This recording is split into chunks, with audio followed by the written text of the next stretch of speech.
ఎర్రబెల్లి దయాకర్ రావు గారు.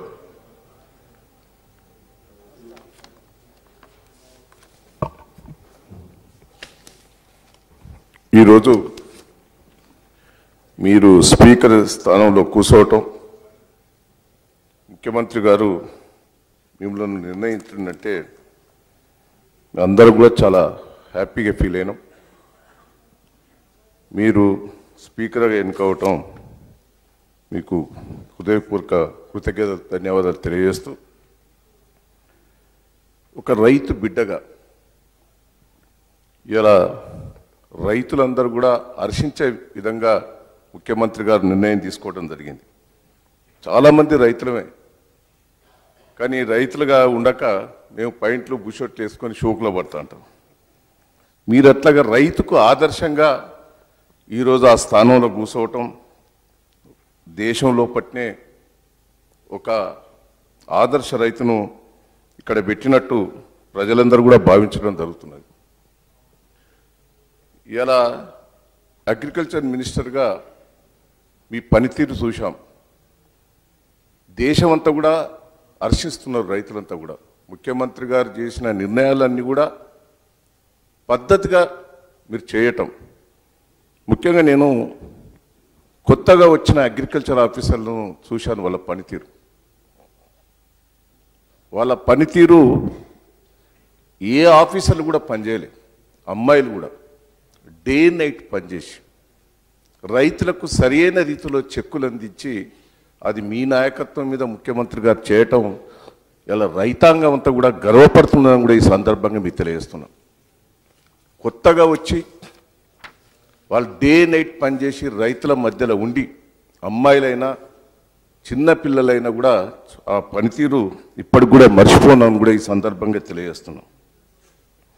ప్రతి విషయంలో కూడా ఇలా అగ్రికల్చర్ మినిస్టర్గా అది మీరు చరిత్రలో మిగిలిపోయిందని కూడా ఈ సందర్భంగా మీకు తెలియజేస్తున్నాం. ఇలా దేశం లోపట మన రాష్ట్ర ప్రభుత్వ పనితీరు, రైతులకు ఇచ్చే రాయితులు కానీ పాస్బుక్లు కానీ ప్రతి విషయంలో కూడా దేశమంతా కూడా, నాకు బయట రాష్ట్రాల నుంచి కూడా మిత్రులు చాలామంది ఫోన్లు చేసి, ఏం చేస్తున్నారు ముఖ్యమంత్రి గారు, అగ్రికల్చర్ మినిస్టర్ ఎవరు, చాలా బాగా చేశారు అని చెప్పటం. నేను 30 ఏళ్ళ నుంచి 35 ఏళ్ళ నుంచి ఒక మిత్రుగా నేను గర్వపడుతున్నాను కూడా ఈ సందర్భంగా మీకు తెలియజేస్తున్నాను. ఇంకో విషయం కూడా, మీతోటి నేను చాలా విషయాలలో పోటీ పడ్డాను. 83లో మీరు డీసీసీ బ్యాంక్ ప్రెసిడెంట్గా ఉంటుంది, నేను కూడా డీసీసీ బ్యాంక్ ప్రెసిడెంట్ ఉంటుంది. అప్పుడే సింగిల్ విండో విధానం ప్రవేశపెట్టారు. మీకు నాకే పోటీ ఉండేది బ్యాంకు లోపల. మీరు ఎట్లా పనిచేసినారు, నేను ఎట్లా పనిచేసినారు, ప్రతి రివ్యూలో కూడా ఆ రోజు ఎన్టీ రామారావు గారు రివ్యూ చేస్తుంటే కూడా మనం పోటీ పడి పనిచేశాం. తర్వాత మనం టూర్ పోయినప్పుడు కూడా, వేరే రైతుల గురించి టూర్ పోయినప్పుడు కూడా ప్రతి విషయంలో కూడా మీరు అడిగి తెలుసుకుంటా అంటే మిమ్మల్ని చూసి కొంత మేము ఫాలో అయ్యేది. ఆడ సింగిల్ విండో విధానం ఎట్లున్నది, రైతుల పరిస్థితి ఎట్లున్నది, ప్రతిదీ కూడా అడగటం. తర్వాత జిల్లా పార్టీ అధ్యక్షునిగా మీరు ఒక 10 సంవత్సరాలు చేశారు, నేను ఒక 10 సంవత్సరాలు చేశాను. అప్పుడు కూడా పోటీ పడ్డాం. రాష్ట్రం లోపల మీది ఫస్ట్ వచ్చేది, నా సెకండ్ వచ్చేది పార్టీ సభ్యత్వాలలో. ఆ రోజు ఎన్టీ రామారావు గారు రివ్యూ చేసినప్పుడు కూడా, ఏం శ్రీనివాస్ రెడ్డి నువ్వు ఎట్లా చేస్తున్నావు అని అడిగితే, సార్ నేను గుర్రం మీద తిరిగి సభ్యత్వాలు చేయించాలంటే అందరూ నవ్వారు. అంటే మీరు ఎంత పట్టుదలతో చేసింది అనేది ఒక ఆదర్శం. అంటే రోడ్లు లేని, సైకిల్ మోటార్లు కూడా తిరగని, ఎట్లా పోవాలని నిజామాబాద్ జిల్లాలో మీరు తిరిగిన తీరు, ఆ రోజు రివ్యూలలో కూడా మీకు నాకే పోటీ పడేది సభ్యత్వాలు ఒకట. అంటే మీకు నాకు చాలా ఏళ్ళ నుంచి కూడా సన్నిహిత సంబంధం.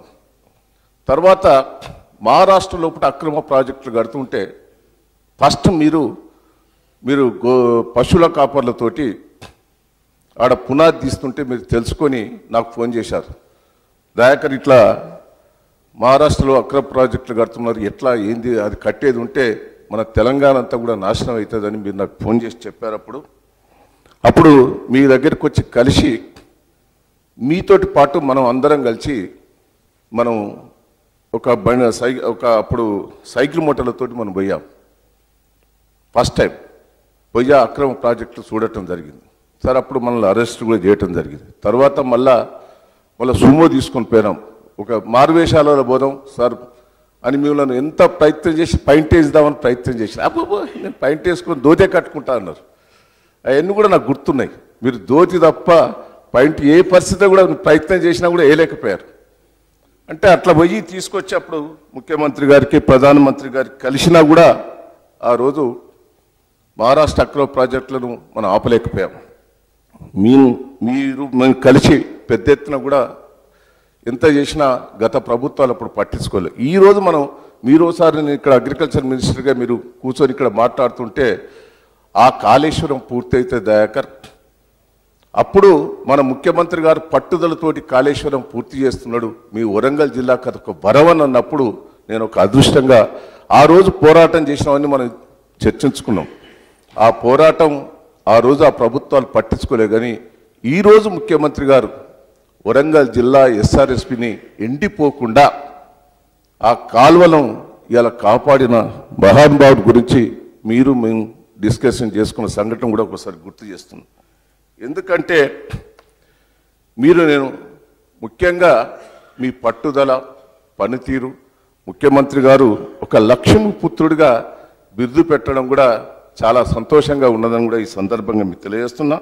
ఒక రైతు బిడ్డగా మీరు ఆడ ఉండటం రైతు లోకానికి, తెలంగాణ రైతాంగానికి కాదు భారతదేశంలో రైతాంగాన్ని కూడా హర్షించదగ్గర పెట్టడం కూడా చాలా సక్సెస్ఫుల్ అని కూడా ఈ సందర్భంగా మీకు తెలియజేస్తూ, నేను ఒకటే శ్రీనివాసరెడ్డి గారి గురించి చాలామంది నాయకులకు, వేరే పార్టీ నాయకులకు కూడా తెలియకపోవచ్చు.